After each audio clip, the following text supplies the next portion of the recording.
It was a balmy September afternoon. Hundreds of pilgrims were lining up at Gandhinagar's Akshardham temple, waiting patiently for an audience with Lord Swaminarayanan, when suddenly the peace and quiet of the beautiful temple complex was shattered by the sound of exploding grenades.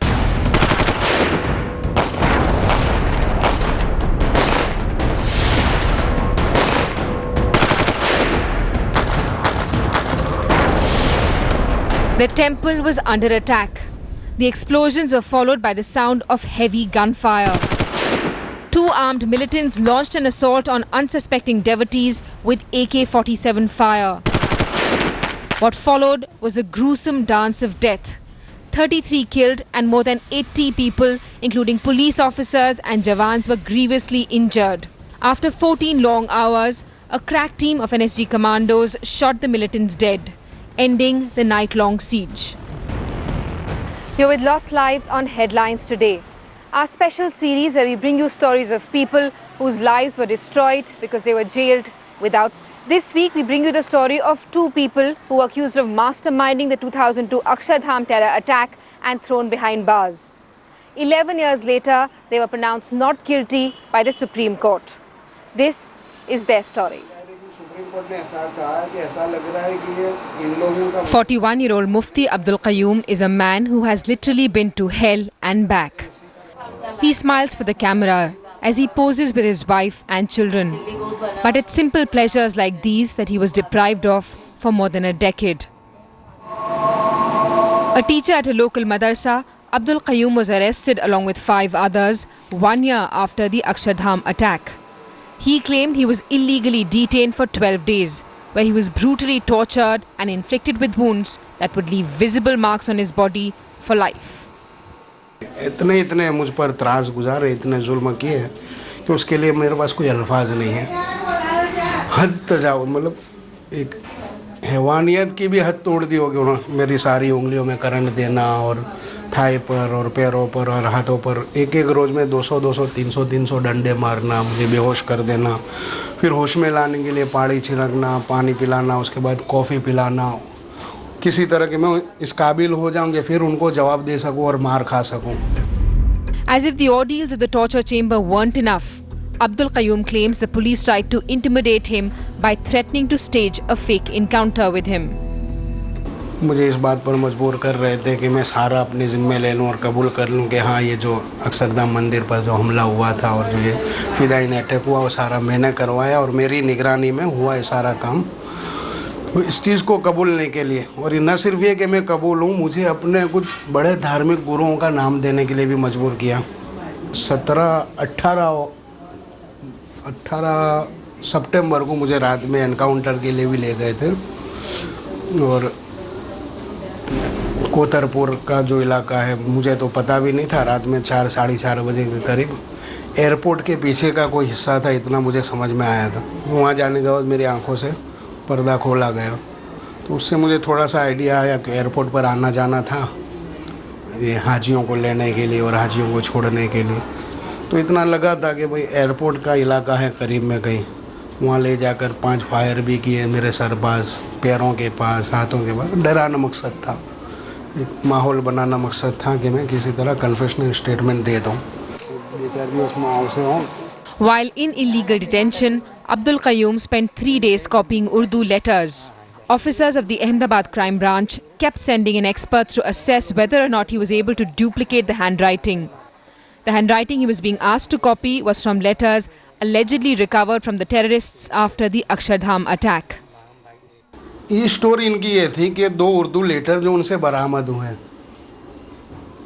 Fidayeen के पास से, जिसमें एक message था हिंदू कौम के against में और अडवाणी जी और मोदी के अगेंस्ट में कि भाई ये हमारा काम है और हमने इस तरह का ये हमला किया है और आइंदा भी हम इस तरह का टारगेट बनाएंगे हिंदुओं को, साधु संतों को, पुलिसों को, मंदिरों को, और हमारा नाम, हमारी ये तंजीम है तहरीक-ए-क़िसास ये नाम है। इस तरह के 2 उर्दू लेटर इनकी स्टोरी के मुताबिक बरामद हुए थे और इन लोगों ने वो पूरी स्टोरी मुझ पर चस्पा कर दी और पूरा एलिगेशन मुझ पर लगा दिया कि 2 उर्दू लेटर मैंने तैयार करके दिए। Abdul Qayyum wasn't alone in his misery. In a similar chamber next door, 40-year-old Adam Bhai Ajmeri was being meted out a similar treatment. He was accused of ferrying the two terrorists who carried out the suicide attack in his auto. He was also accused of helping them carry out a recce before the attack. बारे में पूछा, बोले कुछ जानता है? मैंने सब कुछ जानता नहीं है। तो उन लोगों ने बोला बताया ठीक है, बोले अभी तू जानता हो जाएगा। जब नहीं जानता तो बोले तो अभी जानता हो जाएगा। तो ऐसे कि चार कांस्टेबल को बुलाया, बड़े डंडे वाले थे। उन्होंने पूरा यानी कि सब कुर्सी टेबल हटा दिया, बीच में लेटा दिया, और जो उन्होंने जो पिटाई शुरू की तो चारों आदमी ऐसे भूखे शेर की तरह जो टूट पड़े थे। तो मुझे इतना मारा न कि मुझे कब उठा के उस ऑफिस में दूसरी ऑफिस में ले गए वो मुझे मालूम नहीं है। As Adam Bhai recounts the horror, his family huddles up next to him in their modest one-bedroom house. It's a story they've heard innumerable times. It's a nightmare that's inextricably connected to their past. वो तो जाहिर सी बात है कि 11 साल की पूरी ज़िंदगी हमारी तो ख़त्म कर दी उसने। आज हमारे बच्चों की ज़िंदगी, मेरा एक लड़का जो बड़ा है ना, पापा जेल से आएंगे जब मैं स्कूल जाऊंगा, आज वो पढ़ नहीं सका मेरे लिए। अंगूठा छाप है बिल्कुल, जो भी आपके सामने था वो। आज वो 20 साल का लड़का है। आज कम से कम मैंने उसने 5-7 चौपड़ी भी पास कर ली हो तो पढ़ना लिखना तो आता उसको। आज इनकी वजह से मेरा लड़का नहीं पढ़ सका। आज इनकी वजह मेरे बच्चों की दूसरे बच्चों की परवरिश नहीं कर सका।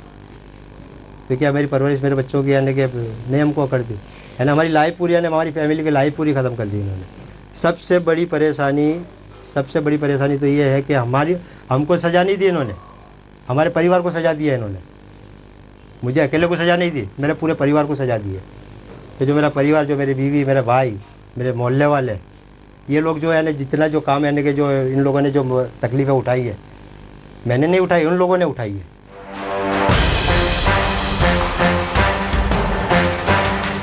One year after the gruesome attack on Akshardham Temple, the crime branch was able to show arrests. Armed with confessional statements, the police slapped multiple criminal cases on Adam Bhai Ajmeri, Abdul Qayyum and 4 others. The most stringent against them was the Prevention of Terrorism Act.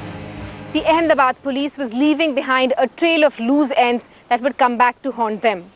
Approximately a month after the Akshardham attack, the case was transferred to the ATS that spent 1 year investigating it with little success. And here comes the twist.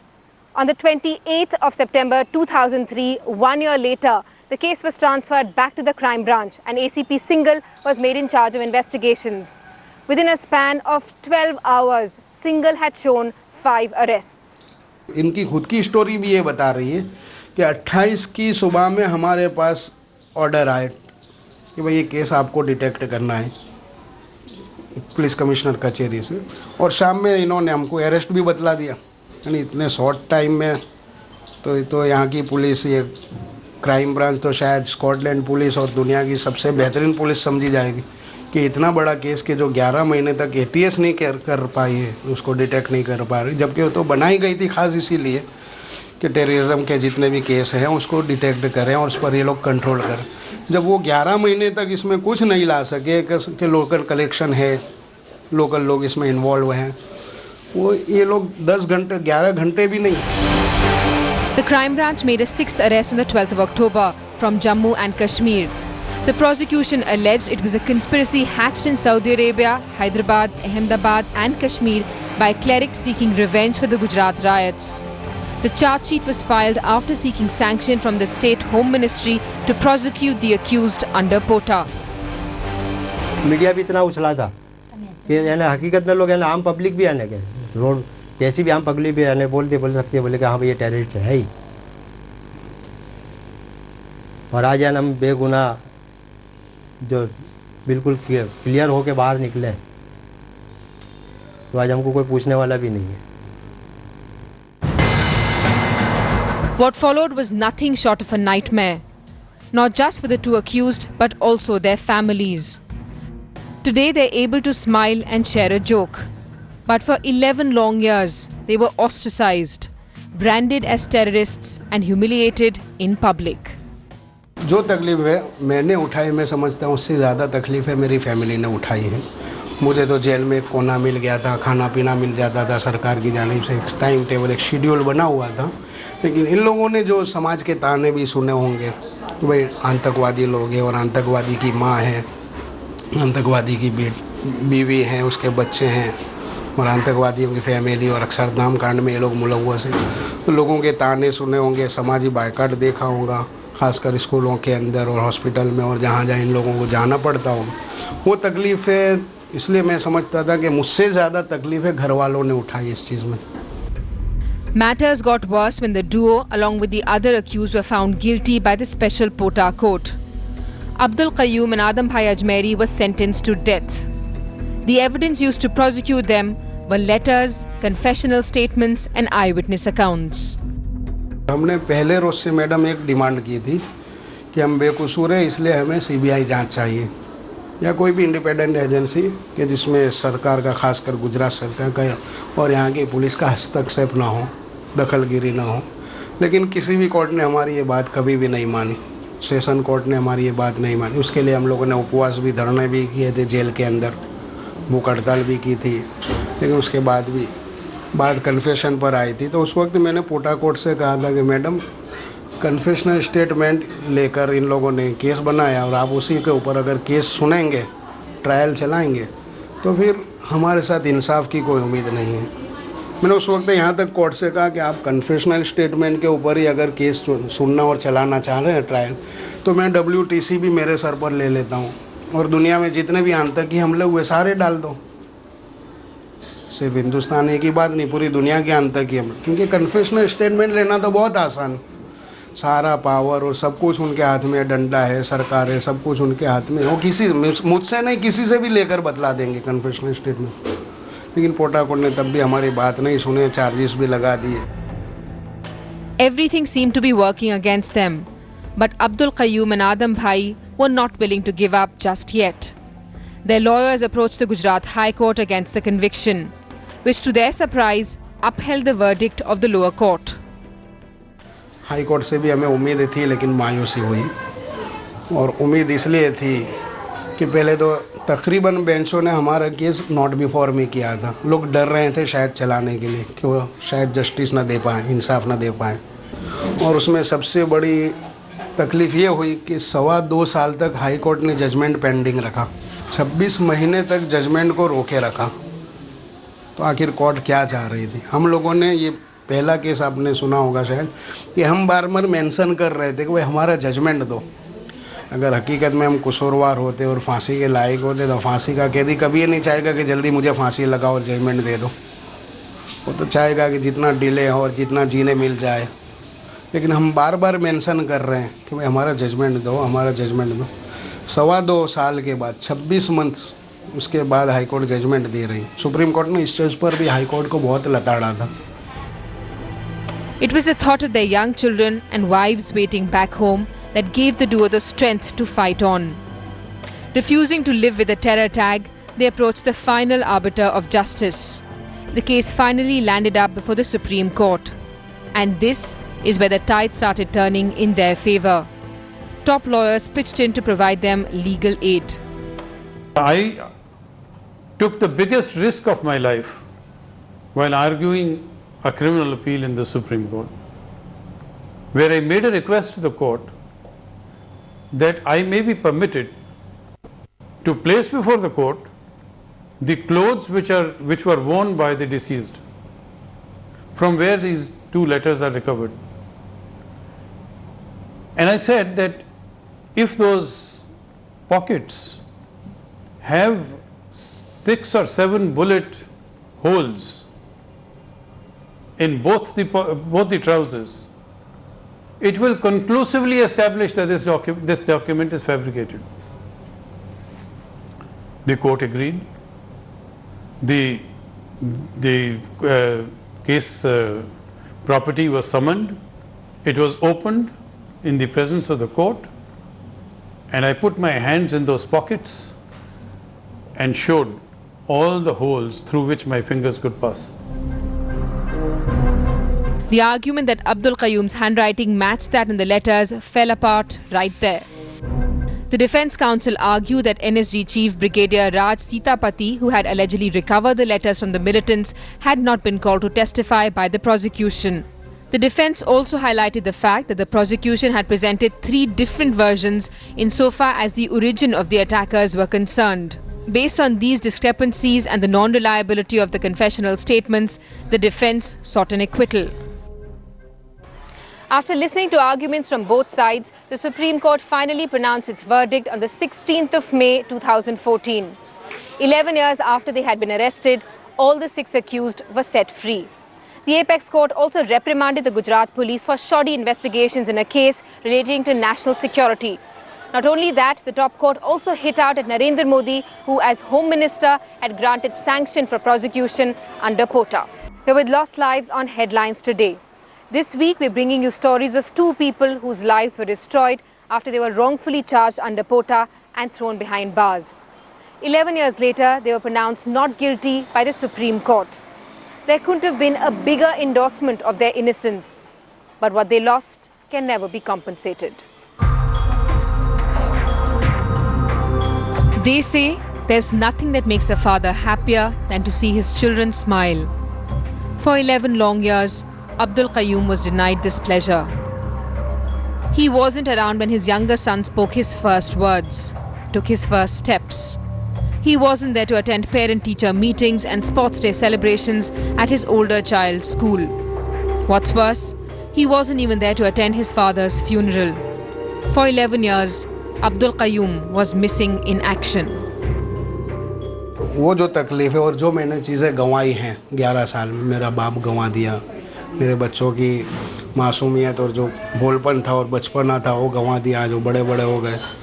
मेरी माँ ने जो तकलीफ़ें उठाई है, बीवी mentally disturb, इतनी सारी डिस्टर्ब हो गई थी कि एक मरतबा तो उसने गलत हरकत भी कर दी थी, गले में रस्सी वस्सी डालने की कोशिश भी की थी शायद। लेकिन ये सारी चीज़ें, मेरे दोस्त बहुत अच्छे थे, मेरे बहनों ही अच्छे हैं, उन लोगों ने सारा मामला बहुत बेहतर तरीके से संभाला, घर को बेहतर तरीके से डेवलप किया और जहाँ तक हो सका मुझे इन बुरी ख़बरों से दूर रखने की कोशिश की। मुझे आने के बाद, और आपको शायद यकीन नहीं होगा, आने के बाद मुझे आज तक ये मौका नहीं मिला है कि मैं उनसे पूछूं कि मेरे जाने के बाद आप पर क्या गुजरी। The story repeats itself in Adam Bhai Ajmeri's modest one-bedroom apartment. After 11 years of yearning, this 52-year-old can finally afford to sit in peace and share a light moment with his children. He feels cheated for having missed out on their childhood and no longer wants to waste a single moment that can turn into a sweet memory. 11 साल जो मेरे जो गए, तो 11 साल मेरा यानी कि 11 पल मेरा कोई वापस ला सकता है। मेरे जो बीवी है, जो मेरे बच्चे हैं, जो बच्चे थे आज नौजवान हो गए, उनका बचपना कोई मेरे को वापस लौटा के ला सकता है। जो मेरी बीवी की जो तकलीफ़ है, जो उन्होंने सहन करी, वो तकलीफ़ है, वो उसकी जवानी, वो ला सकता है कोई। मेरी बूढ़ी माँ चली गई, उसको वापस ला सकता है कोई? दुनिया में ही नहीं है वो। आज मेरा बुढ़ापा, मेरी बीमारी, यानी मैं आज काम करने के काबिल नहीं हूँ, मैं दवाओं पे जी रहा हूँ। Stories of grief and irreparable loss. Stories of men who fought against a system that was determined to prove them guilty. In spite of all odds, there was never a doubt in their minds that they would one day be able to walk free. ये supreme court ने पूरी दुनिया के सामने अपना power बतला दिया और सुप्रीम कोर्ट ने साबित कर दिया कि इंसाफ है यहाँ पर।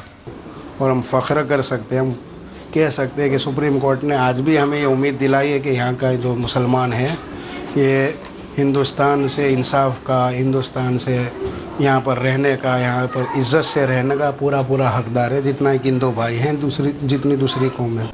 मैं शुक्रगुजार हूँ उस मेरे रब का, जो उसने मेरे को इस पोजीशन पे लाके खड़ा कर दिया।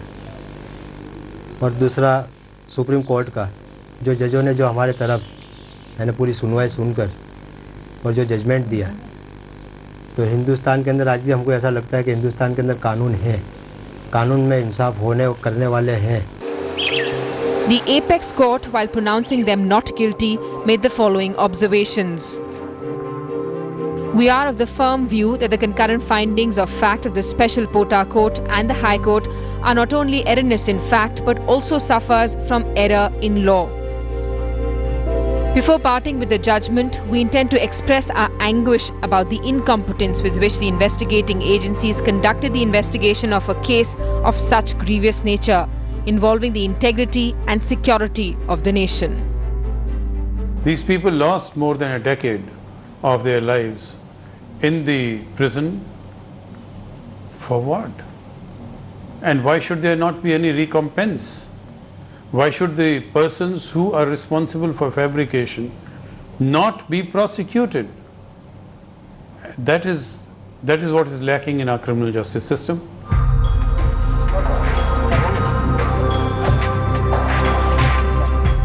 An error of law that cost these people 11 precious years of their life.